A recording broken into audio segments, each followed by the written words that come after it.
All right, thank you. Allora, good afternoon and welcome to our second digital Italian table talks entitled The Italian PPP, Preserving, Protecting, Promoting Italian Retail Post-COVID-19. I would like to welcome our friends following us from Italy. So, ciao a tutti. My name is Gianfranco Sorrentino. I am the managing partner of Il Gattopardo Group, and also I am the president of the Gruppo Italiano. Gruppo Italiano is a no-profit organization that mission is to promote the Italian culinary culture here in the United States. First of all, let me thank Elias Lee, founder of Fill-In, for helping us to organize and run the technical aspect of this webinar. Also, let me thank our sponsor, of course, Fill-In, Accent PR, and All About Italy magazine. Also, let's note that with the great assistance of Accent PR, Daniela Puglielli, GI is now expanding into other cities such as Chicago, Philadelphia, Boston, Houston, Los Angeles, Washington, DC, and Miami. And we are very excited about that. So let me welcome also the viewer from those cities. I would like also to thank Simona Cazzaniga from All About Italy magazine, our media partner, Sally Fisher from Fisher PR, and Paola Bolla, Sorrentino, and David Ernst, who are producing this event. This is our 8th chapter in this series that allow experts in their field to discuss issues pertinent to the restaurant and hospitality industry. Today we will talk about how the Italian hospitality industry is being supported in the USA. The United States is good to remember that is the first destination of Italian products outside the European Union. We are only behind Germany and France. From 2009 to 2019, Italian food and beverage export to the US market have doubled. Comparing the total export percentage from Italy to the United States, the food and wine export accounted for 9% of the total market in 2017. The trade picture looked increasingly positive until the COVID-19 crisis struck. In this unprecedented time of the COVID-19 outbreak and its incredible impact on the economy and flow of products, it's more important than ever to examine the food and beverage trade sector. What is the current status of the Italian export to US? How is the Italian government, via its trade commission, implementing to preserve, protect, and promote Italian products in the USA? And on the ground, how are the nearly 100,000 Italian restaurants, between fine dining, casual, and others, in the US going to be ensured of supply lines of Italian product to their tables? Also, we want to look at whether or not the federal relief programs have been effective in helping restaurants, importers, distributors, especially those medium to small size establishments, to be in a position to operate as their restrictions are being lifted. The uncertainty of the times demand answers to this and other questions. If the Italian restaurant and hospitality industries are to effectively reopen and survive, we need to further ask, what can we do to take advantage, improve ourselves at this particular time? Speaking for myself, I need to reinvent myself. Otherwise, I will simply be out of business. The future is not going to be what it was yesterday.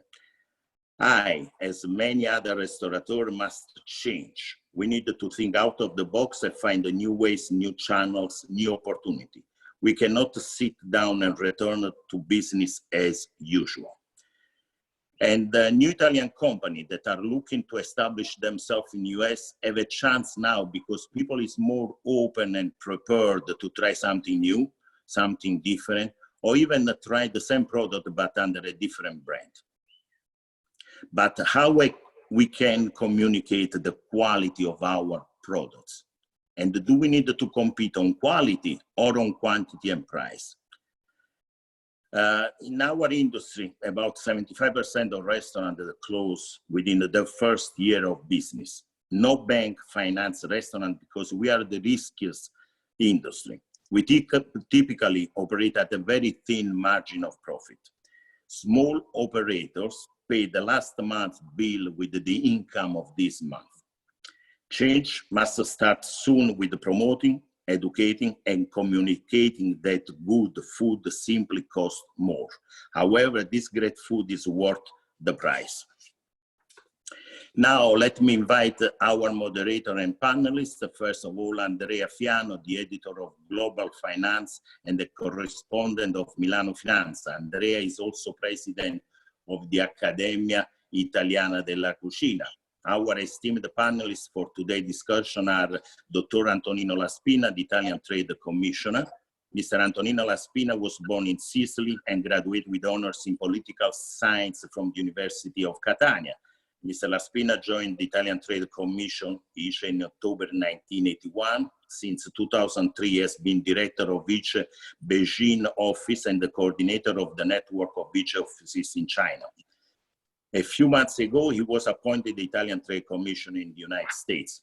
Gino Colangelo, he founded Colangelo and Partners after spending over 10 years of his career in the global communication, another 10 years running his own retail business. And to help us better understand the legal aspect of the federal government programs, we are delighted to welcome back from our May 6 webinar, William Dahill. He's a partner of the law firm Dunnington Bartolo Miller LLP, and he's an expert of federal, state, city, and financial support. I will sit down if you need me as a restaurateur point of view. Andrea, thank you very much. It's all yours. Thank you, Gianfranco. Welcome to everybody. Welcome to this webinar and to these big topics. There is a lot to discuss. We'll try to make it simple. You can ask questions if you want. If you use the chat at the bottom of your screen, you can send us questions. We'll try to read them at the end, and there will be time for questions. There are 3 presentations in 3 very different areas. I think Gianfranco asked all the questions, or the initial questions. Basically, we're trying to look at how to restart with Italian products on the import side, on the distribution side, on the promotion side. And of course, looking at the current, let's call it current, is more of a new regulation that we are talking about. As I say, the format is simple, 3 presentations followed by Q&A, and follow hopefully by comments of the panelists on each other presentation. We start with the Italian Trade Commission for North America, Dr. Laspina, and what is the Italian Trade Agency doing or can do for Italian products in this moment, in this time, with all this new reality, a new reality that poses a lot of questions, as we know, but we're also, with questions, with uncertainty come opportunities. So please, Dr. Laspina. Thank you very much. Thank you very much. I would like to thank, first of all, Sorrentino, very, very strong organizer of events that have already got the experience in the past.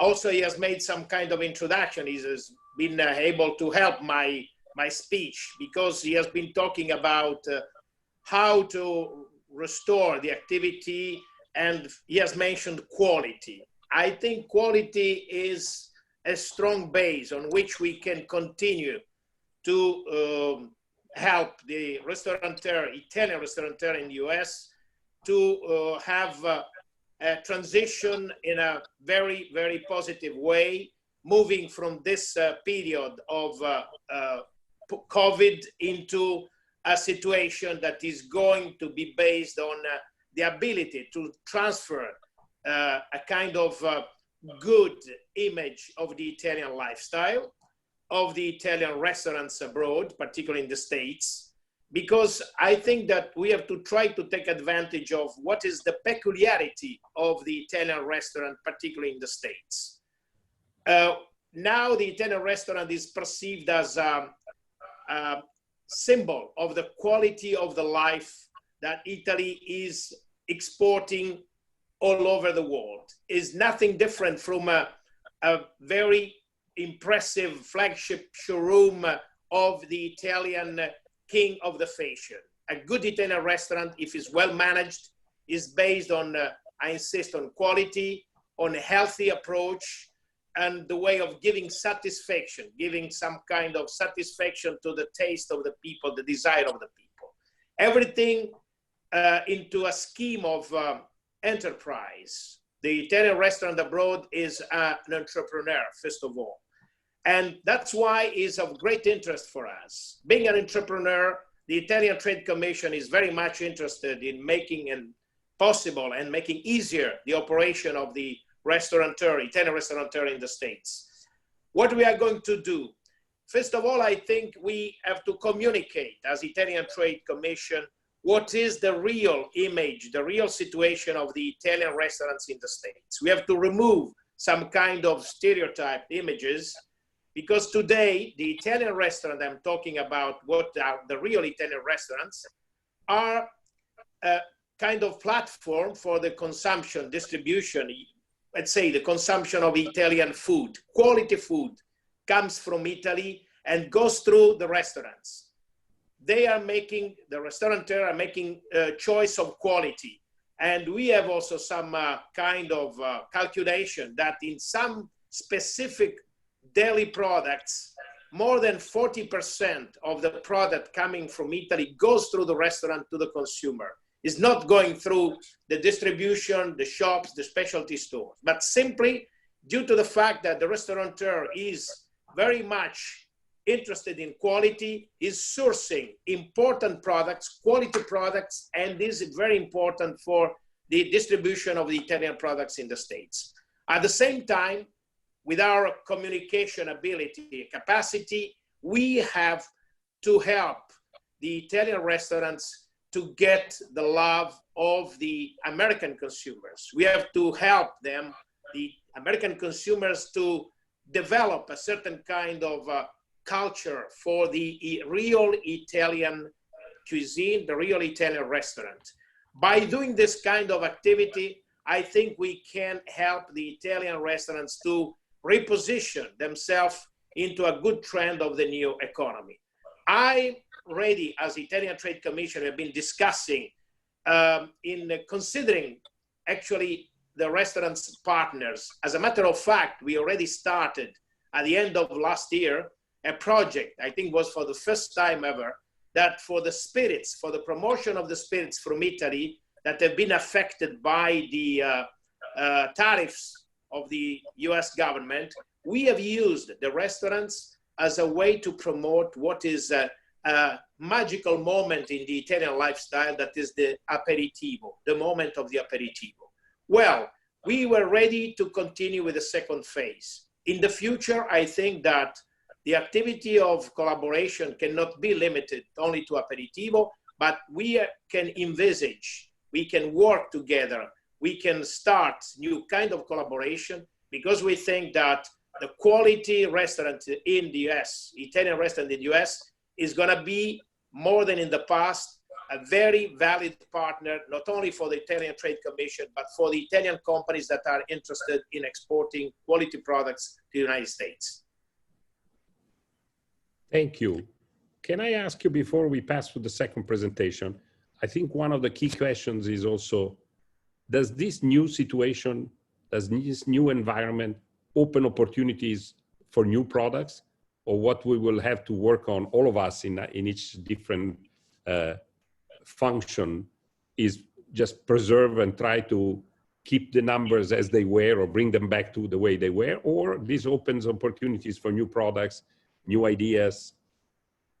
That's one quick question that I would like you to answer, because I think products are also part of the discussion, which looking at potential opportunities here.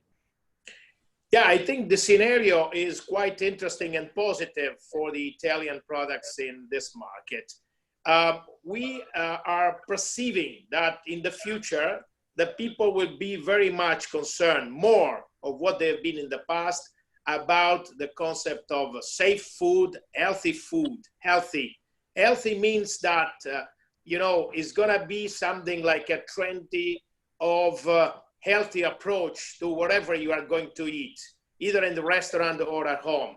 The people are trying to find out in a very good, system, dietary habit, some kind of protection against any possible viruses in the past.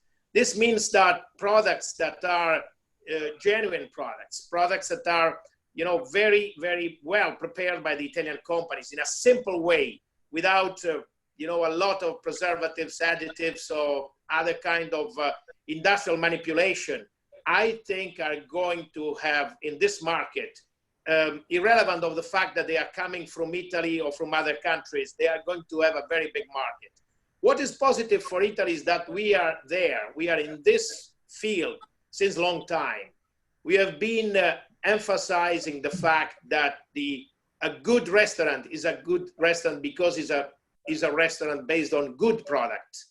The manipulation and the elaboration of the food is not as important as in many other cuisine. And I think because of that, the Italians are going to see this market as an opportunity.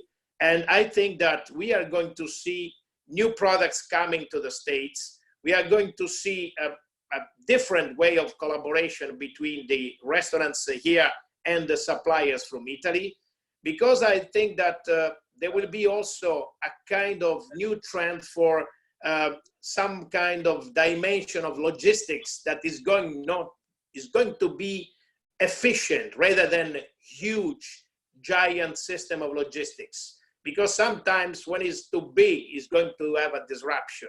So I see a kind of a combination of efficient systems in logistics for a certain kind of product, and also a right dimension for a certain kind of products that is going to help even small and medium-sized company from Italy to have an interface here. Of course, the digital trade is going to help a lot.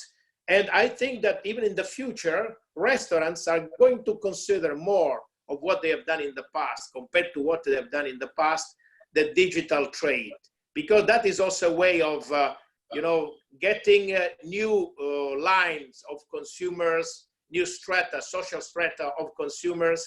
And this is going to give them the chance to deal on some kind of traditional business with an updated way of doing business. So more opportunities from Italy for sure. Okay, thank you for now. I'm sure that there will be many more questions. I just want to give an opportunity to all the speakers. Next is Gino Colangelo.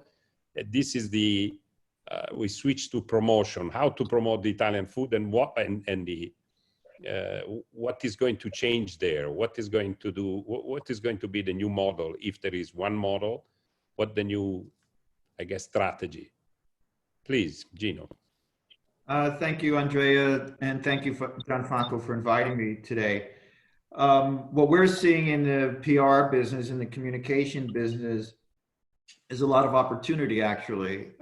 We know that we cannot do events anymore for the time being, but think of all the money and time Italian wine producers and food producers spend traditionally on traveling and displaying products at events. If you take that same fund and you put it toward digital activations, virtual tastings, online promotions, there's a way to not only maintain business, but to grow business.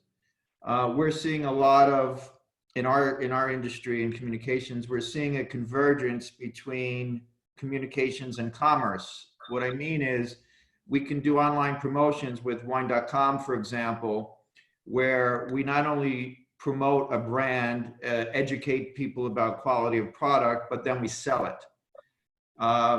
That was a trend that was happening before COVID-19, and COVID-19 is accelerating that trend.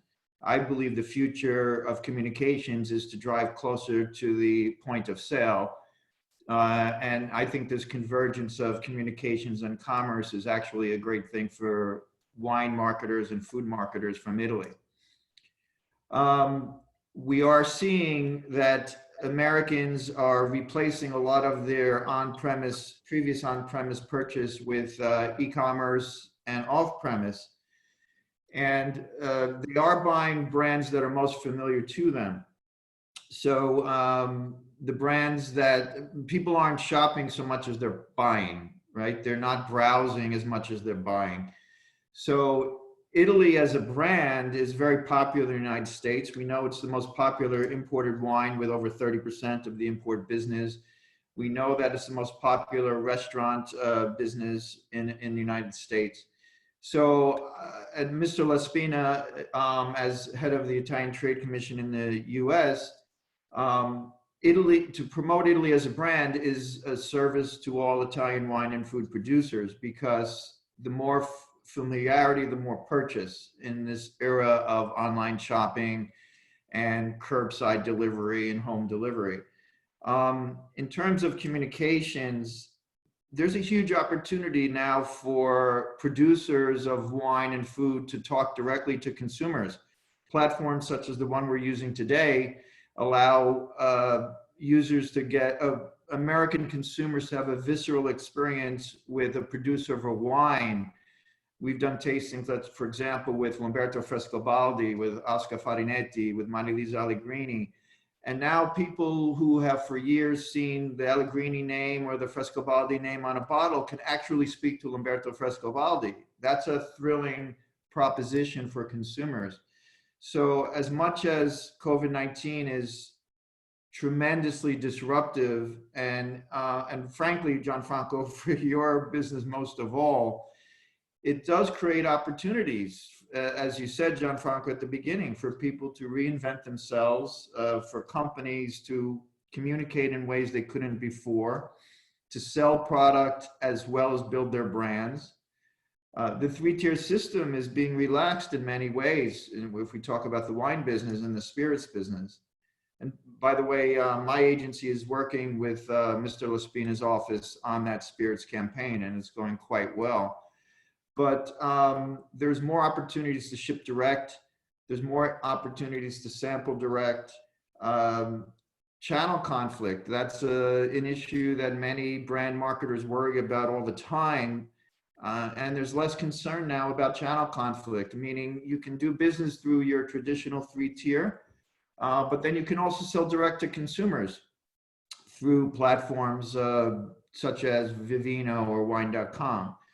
So as much as the current situation is a huge challenge and difficult for many smaller producers to gain a share of voice, it's also an opportunity to focus on the American consumer, communicate directly to the American consumer, and really close the loop between communications and selling. And I think that's the most exciting result that I'm seeing out of the COVID-19, the tragedy of COVID-19. Thank you. Can I ask you, do you think that all this new direction, new opportunities will also push some of the old players out of the market, or some of the old names? I mean, will there be a different set of winners and maybe even some losers? Because I guess some will think of communicating the way they used to communicate, some producers, so. I absolutely think that, but I think that was happening. Yes, I truly believe that, but that was happening before also. So I think that companies that are more progressive and more aggressive will succeed, and companies that rely on old models will not. Okay. We keep receiving questions. Don't worry, we'll have time for all the questions at the end.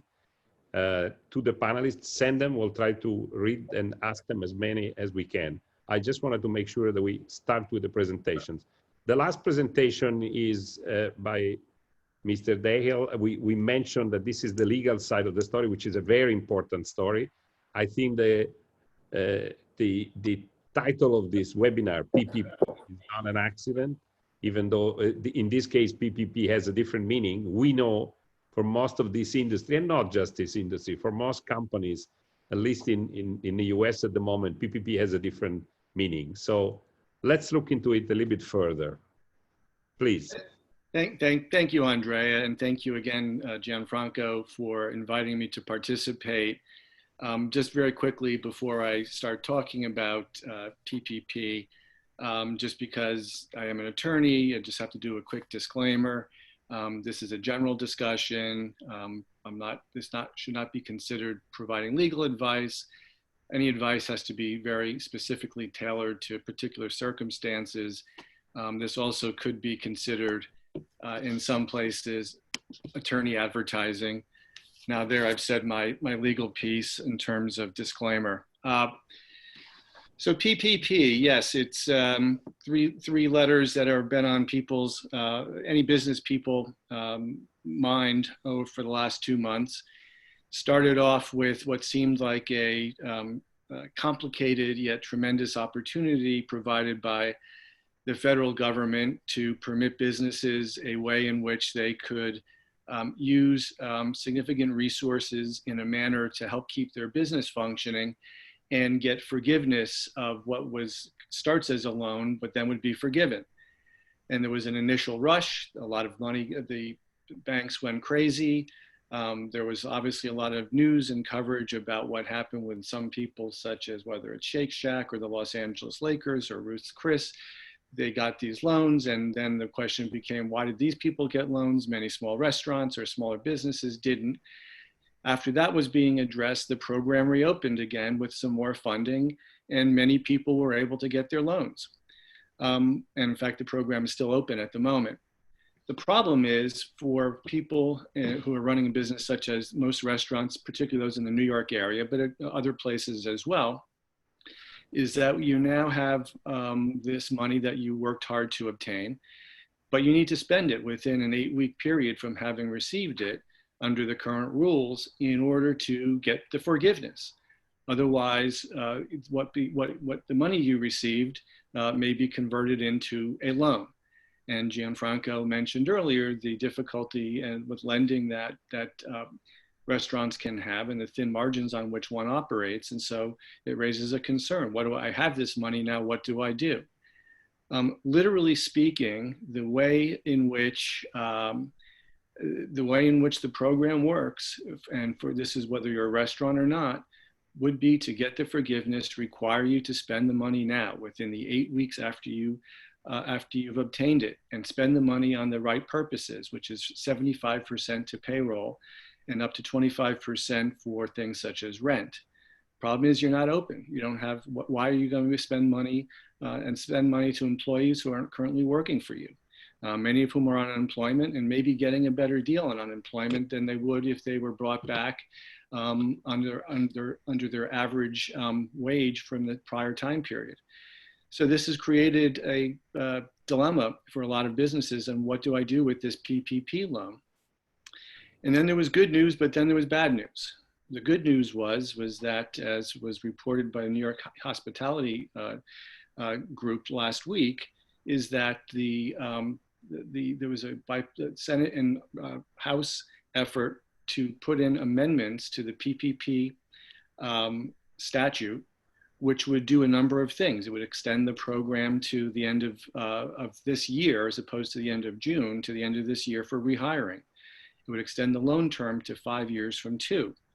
It would, the covered loan period in which you had to spend the money would be expanded up to 24 weeks from 8, and it would eliminate the need for 75% being spent on compensation. And that sounds great. That actually has an opportunity to have this program make sense for people such as restaurateurs who aren't open. But there is the bad news. The bad news is that this particular piece of potential legislation is buried within what's been called the HEROES Act. And the HEROES Act, which was in the news on Friday, this past Friday, is going to be the next big political football that's going to be kicked around for some period of time. Essentially, the big issues that are going to be addressed in legislation, on the one hand, are going to be efforts by the Republicans and the Senate in particular to get liability protection for employers when people return to work. And on the Democratic side, major changes to the tax code are contained within their proposal, which would seek to undo the tax revisions from 2 years ago. The point is that there's going to be this next effort to pass more pandemic aid. Unlike the original effort when everything was going crazy and everybody actually pulled together for a period of time is now going to be a larger political partisan battle. From something I read this morning, it's not even considered that there'd be an effort to have a bipartisan effort to even start having a committee to discuss in Senate until sometime after Memorial Day. And the idea that this legislation may get voted on in June itself is thought to be a stretch.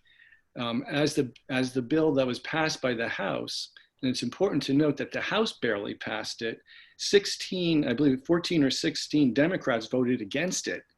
Only one Republican from New York, Peter King, voted for it. The Senate has said, we will not pass this. At least the Senate Majority Leader has said that. And the White House has signaled that it would veto it.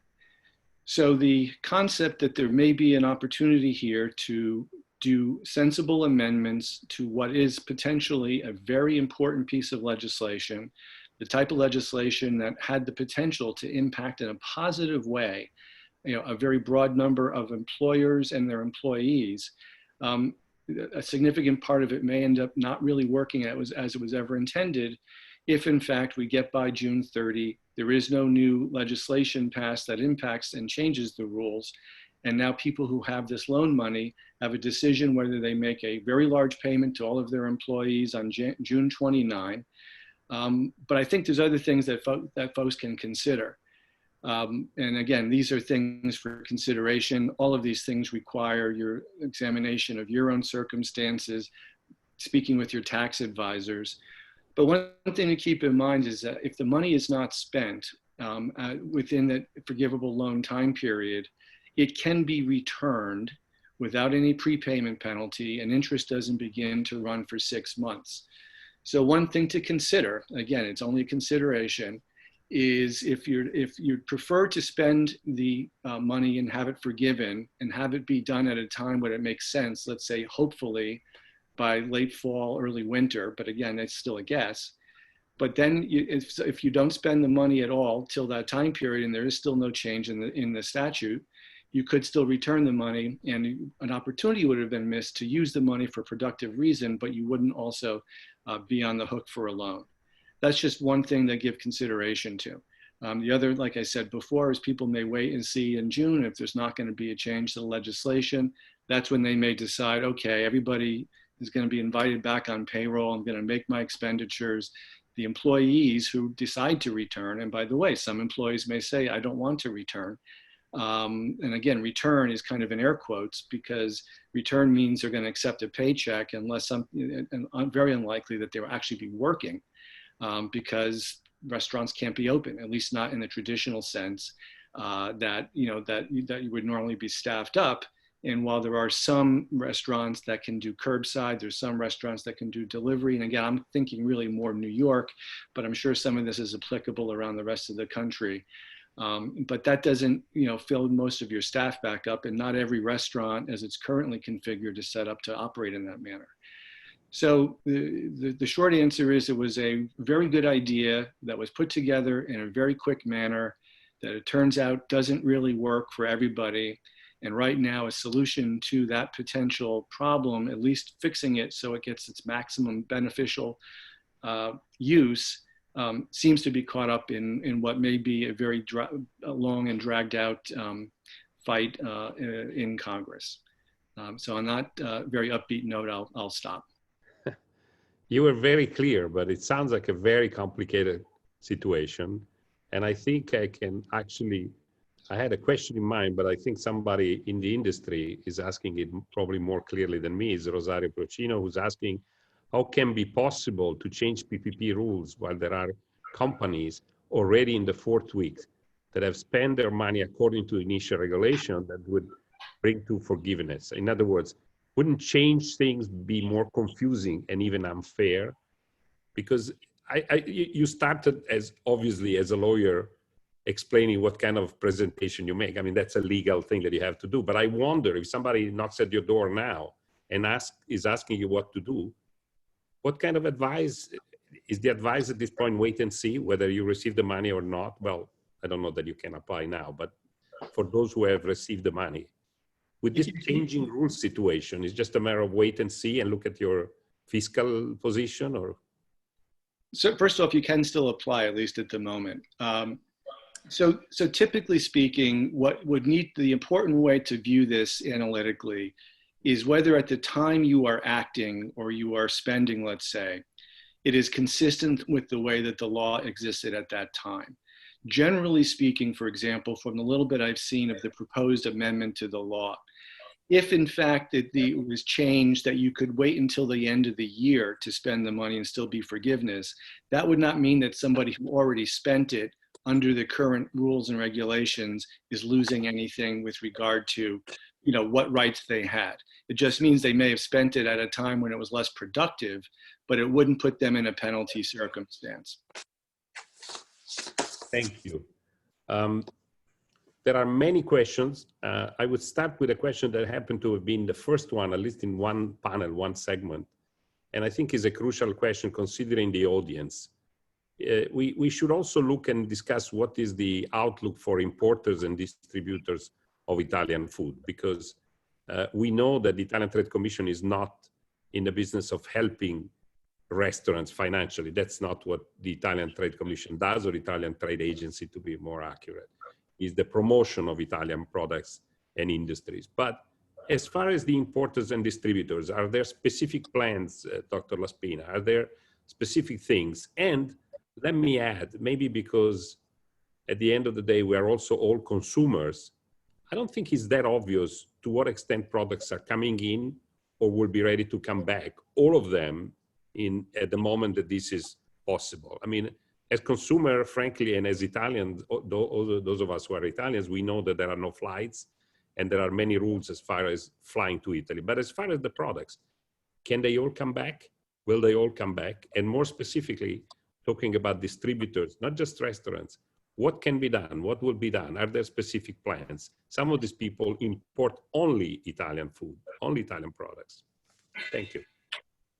Okay, we are trying to imagine that in the new normal, we have to adopt a lot of new paradigms, which means that, for instance, in the past, we have been working a lot with the trade, the distributors, and consumers, for instance, they are not the traditional partner for the Italian activity of the Italian Trade Commission. In the future, if we want to channel, if we want to help the consumers to have a better knowledge of the Italian products, they are going to be more and more involved in what we can call, for instance, this kind of webinar, the webinar of the knowledge, of spreading out the good knowledge about the Italian products. By working on this culture of the Italian food, of the Italian restaurants, we can channel a larger number of consumers into this Italian restaurants.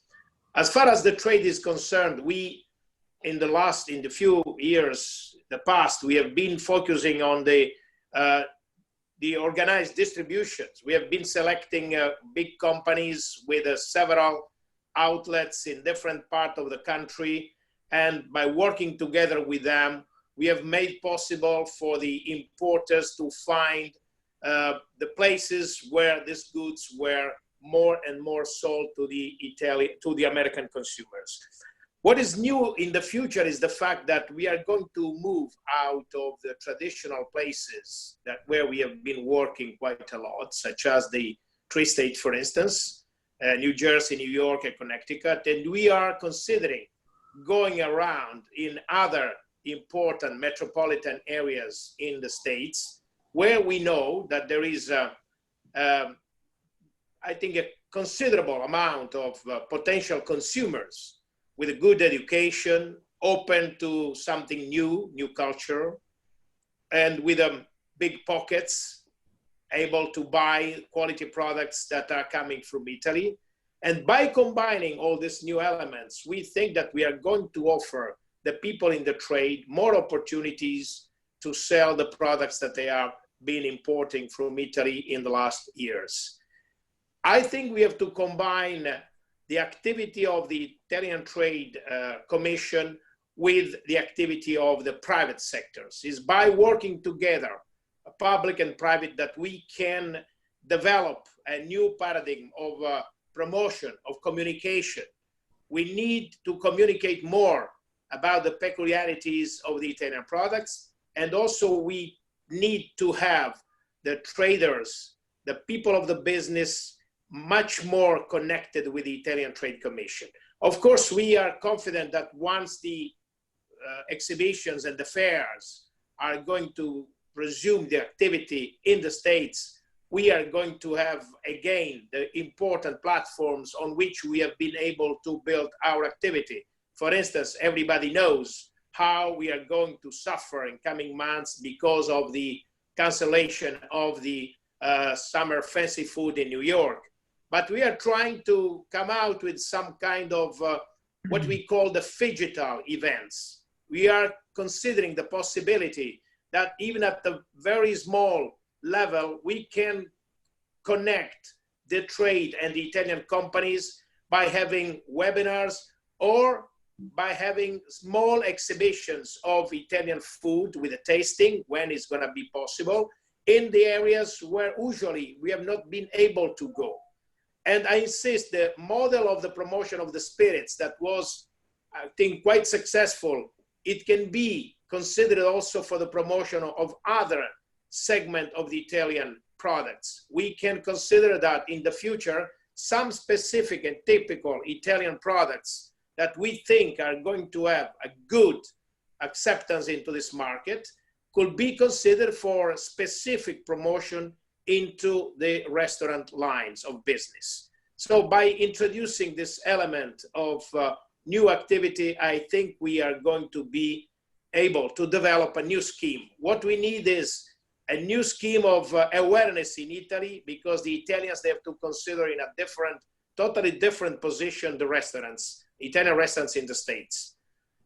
They have to change the idea that whatever is in the States is not able to be a good platform for the consumption of good Italian products. Of course, we know there are exporters that are dealing with the restaurants, but generally speaking, there is a public opinion and also the very big majority of the people that they want to go through the big American groups that are going to be the importers and distribute the products. This is what we have to do. The new scheme, the new paradigm is going to combine all these elements. And I think that the quality more and more can find the platform into the restaurants, because that is the way I think that the people can also in the States develop a good culture and knowledge of the Italian products. Restaurant as an academy of the taste, I think will be a very powerful tool for the Italian Trade Commission and for the Italian system to consider more and more the restaurant as an academy to build up a new taste about Italian food. We are literally bombarded with questions, and it's a good sign. It's very hard to figure out where to go. I'm trying to go around. I would ask a question to all the participants. It's a question about which segment do you think will be more impacted in the US market when it comes to the Italian hospitality world? High-end restaurants or low and mid-tier restaurants, and why? This is open to all of you to answer. Then we'll go back. There are more legal questions. I'm trying to mix a little bit. Gianfranco, I think that one's for you.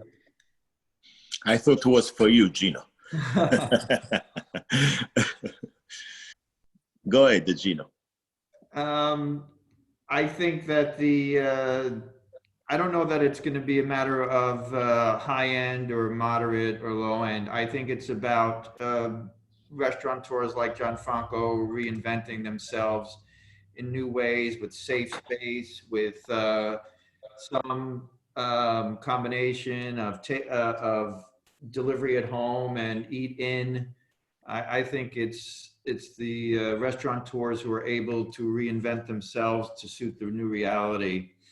But to Mr. Laspina's point earlier, you know, importers and distributors, we have an importer client who's now doing Zoom Zoom talks with consumers. Importers never used to talk, wine importers never used to talk direct to consumers because it wasn't their business, it wasn't their customer, it wasn't their audience. Now all of the audiences have changed. There's complete channel disruption, and there's opportunities to talk directly to consumers and sell products. Same thing goes for a restaurant. How do you engage a consumer? At what level? How do you transact a value offering with that consumer? So I don't think it's a matter of high or low or middle. I think it's a matter of adaptation of service. Anybody else? Yeah, I would like to say exactly the same things, but from the Italian Trade Commission point of view, it says that I think what is going to, let's say, if we can say triumph, is going to be the quality. So it's not a matter of, segment of the business in which the company are. I think the people expect, transparencies, and they expect that the communication, that the perception they have of the place is a place that is offering healthy, good food, wherever is the positioning. If you are a high-class restaurant or you are just a traditional restaurant, I think the people are going to be more and more concerned. What we have to be is, as I said, to build up a different culture among the American consumers about the Italian restaurant, about the Italian way of having a restaurant, because it's a peculiar system.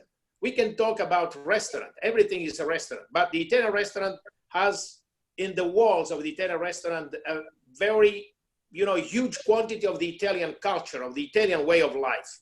This is what we have to do. We have to help them to perceive that this totally different matter is an Italian restaurant, and you have to be confident, you have to trust, you have to be confident for healthy products, and also in terms of safe products and environment. That should be a safe environment. I would like to say something as well at this point. As Gruppo Italiano, we've been promoting all the time. We think we are at the 2.0 communication and promoting that good food costs money. We want to educate and communicate to everybody, all the consumer, that we should spend more time to think what we put in, more time and more money, what we putting inside our body than putting outside our body. And we think that we have to promote the good food starting with the school, starting with the students. I think that the school, they have the duty to teach to the kids about quality food. Good product, it doesn't mean only that it's delicious, but it's also safe, it's also healthy, it's also nutrition. We have to spend a little more money for that. We have to spend more money for a product that, is, as I said before, safe. And we have to understand that probably this is the future of the Italian cuisine. We have the product, we have the quality. Now we have to educate the people that good food costs a little more. But we have probably use less and you have a better results. It's delicious, but as I said before, it's also healthy, nutrition, and safe. And if you want to buy good product that they are safe, nutrition, and healthy, you're going to end up to buy Italian products. Gino, let's step back for 1 second. You mentioned e-commerce. I mean, here there is a specific question, but there are several. But I mean, the direct-to-consumer tool for selling wines is surging, but there are many regulations, particularly for what concerns out-of-state shipment. How are companies handling them? In other words, this is maybe an opportunity, but the rules are very different from anything else. Any experience of that? Any comment on that? Yes, I mean, there are a lot of online retailers who are able to ship to all 50 states or 40 plus states. So I think that if you're a producer or an importer, you need to engage with the right partners. But there's more interstate shipping happening now. There was relaxation of laws regarding size of bottles. For example, now you could ship minis that you couldn't ship before, meaning like 50 ml sample size. cocktail delivery at home. Speaking of the spirits, as Mr. Laspina was earlier, there's home delivery cocktail now. So I think that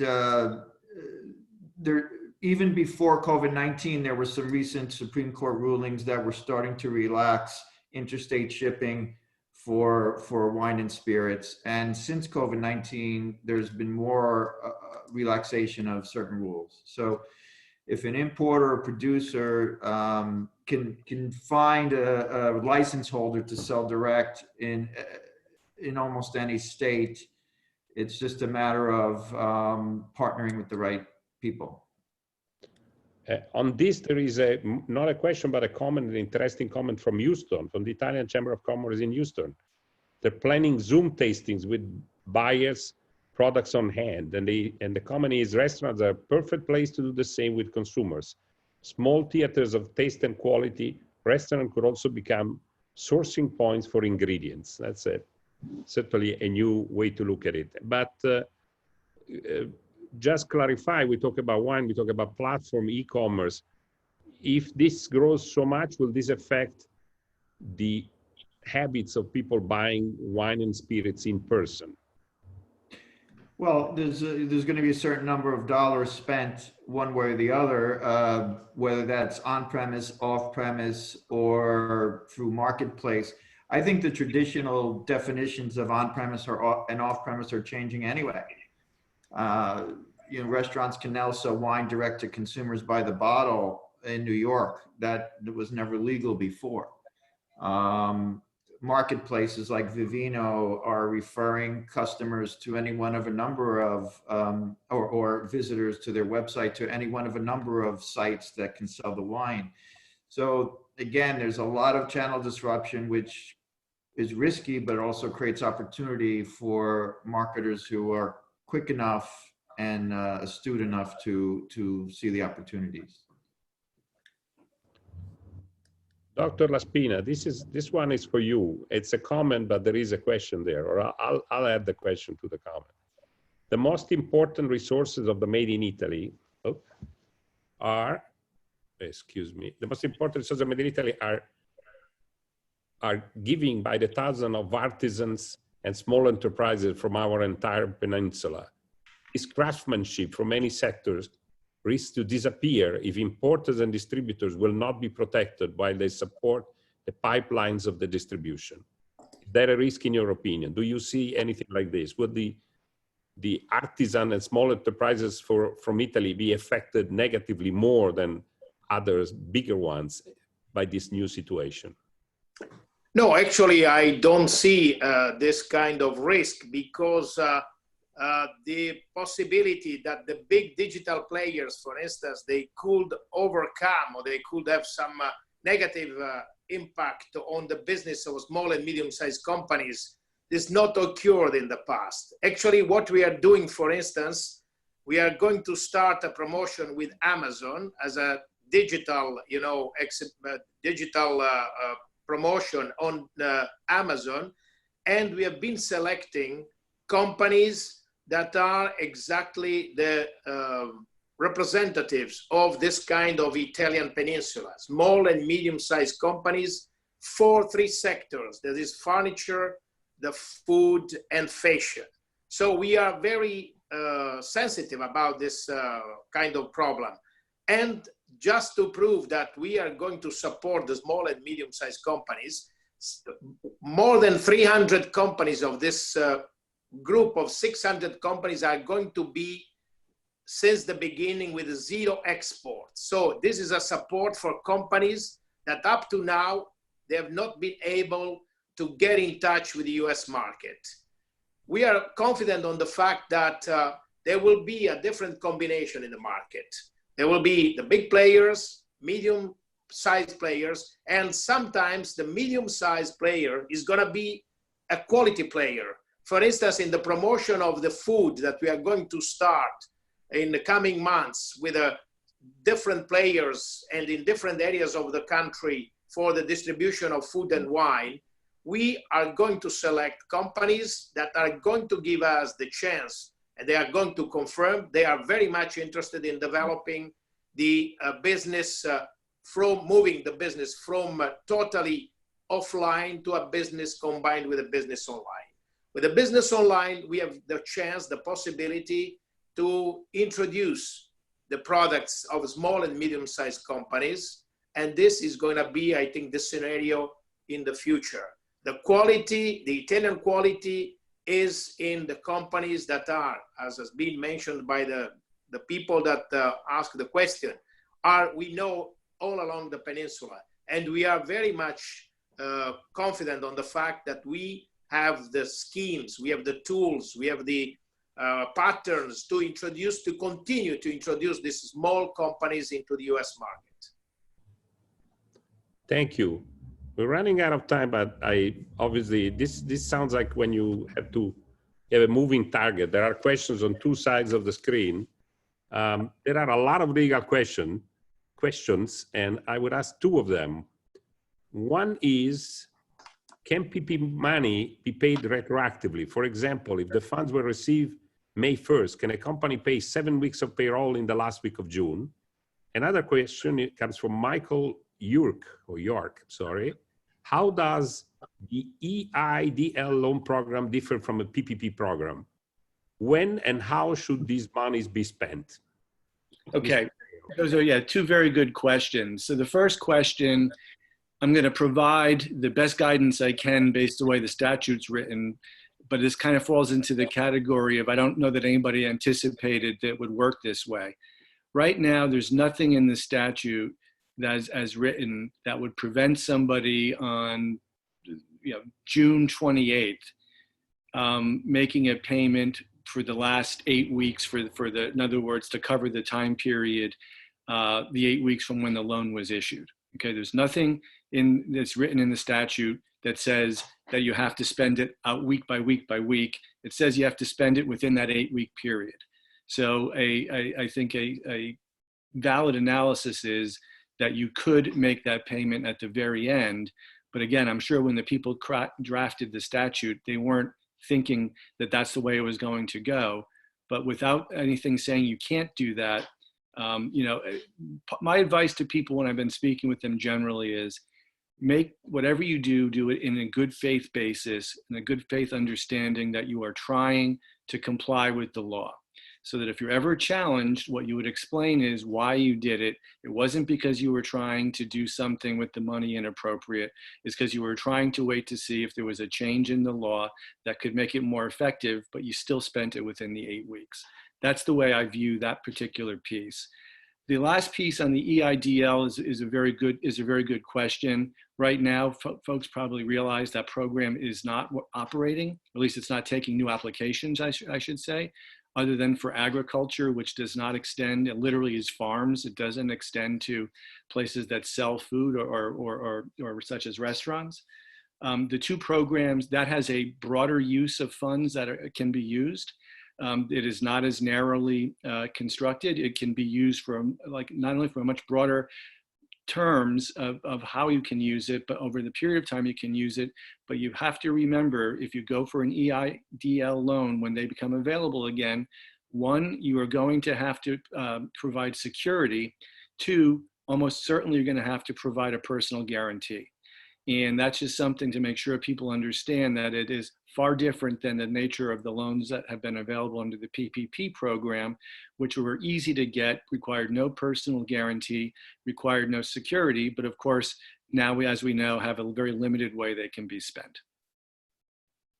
Now, I would like, with the few minutes left, I apologize in advance for all the questions that didn't get an answer. Usually it's a good sign when not all the questions get to be asked. But in this particular case, I would like each one of the panelists, and of course Gianfranco, to make some final comments. I am sure not questions in general in a moment like this can be answered. There would be more of these webinars. There would be more opportunities to ask these questions in webinars and individually. But please, a final comment on what you heard, on what you say, or what the other panelists said. I'll just go very quickly so that the industry people can finish up. I think what's clear is on the legal front, just keep on paying attention on a regular basis. It is not that common that literally almost every day laws are being impacted or changed or interpreted that have such a big significance on people's lives. It is very unusual. And so that hopefully if you can do that and pressure your local Congress people, if you can, to act quickly to pass the new law, that will be helping yourself. Who's next? I can go. So I would say that as a brand marketer of food or wine, take advantage of this disruption in the in channels and build relationships directly to your audience, and take control of your own brand. That was happening before, and COVID-19 is accelerating that. I know how challenging it is. I know how disruptive it is. My business is down. There's no question about it, because a lot of our business was event-based. But like my clients, we're reinventing ourselves, and we're pretty confident for the future. Well, my message for the Italian audience is that if they are a supplier of Italian food, Italian goods, I invite them to consider the restaurants in the US. The Italian restaurants are as a possible partner in the future for the introduction of their goods into this market. Of course, it's a sophisticated way compared to other kind of activity, but this is a way that other companies have already explored, and they have found very good satisfaction. The message for the people that are operating restaurants, for Gianfranco and the Gruppo Italiano, is that let's work together. Let's come out with some projects of collaboration. Let's make sure that we can go beyond, for instance, the spirits project. We can come out with some other kind of collaboration. There is now, I think, an awareness in the Italian institutions and the Italian suppliers of food and wine of the importance of the restaurants, Italian restaurants, real Italian restaurants. There is this new awareness. So by working together, I think we can define some new scheme of collaboration, and this can be one of the possible keys for the solution of the problems that at the moment we are facing. Thank you again for the invitation, of course. Thank you. Well, I would like to say that we've been talking regarding the restaurant business, that we have to reinvent ourselves. We've been talking about other forms of revenue. But in my heart, I know that there is nothing that can substitute the pleasure to go in a restaurant, in a busy restaurant, eat with other people and enjoy a dinner in a noisy, live, full, busy restaurant. And this is my hope for the future. Ours too. Well, as I say, thank you very much. Thank to all the participants. Thanks to the panelists. Thanks, Gianfranco. And as I said, there will be plenty of more opportunities, and I guess hopefully it will be more and more cheerful as to what's going on, and less uncertainty and more good news. Thank you all. Thank you. Thank you. Bye-bye. Thank you. And Bye. let me thank all the panelists that they join us tonight, and as well the people that registered to watch. We hope that this discussion has been informative and useful. Our next webinar will be in 2 weeks' time, June 10. So I hope that you can join us as well. Thank you to everybody. Bye.